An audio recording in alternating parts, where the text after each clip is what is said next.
நாளைக்காக கவலைப்படாதிருங்கள். நாளைய தினம் நம்முடையது அல்ல. அன்பான கர்த்தருடைய பிள்ளைகளே, உலக ஜனங்கள், ஆண்டவரை அறியாத பிள்ளைகள் ஒருவேளை கவலைப்படலாம். அவர்களுக்கு கடவுளுடைய காரியங்களை குறித்து தெரியாமல் இருக்கலாம், புரியாமல் இருக்கலாம். ஆனால் கர்த்தரை தெய்வமாய் கொண்டு ரட்சிக்கப்பட்ட கர்த்தருடைய பிள்ளைகளுக்கு வேதம் சொல்கிறது, நாளைய தினத்தை குறித்து நீ ஏன் கவலைப்படுகிறாய்? நீ ஆராதிக்கிற தேவன் உன்னுடைய சகல நிலைமைகளை, உன் சூழ்நிலைகளை அவர் பார்த்து கொண்டிருக்கிறாரே.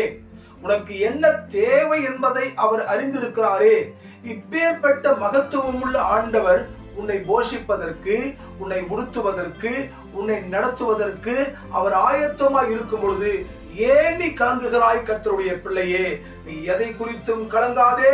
நீ ஆராதிக்கிற தேவன் உன்னை நடத்துவது நிச்சயம்.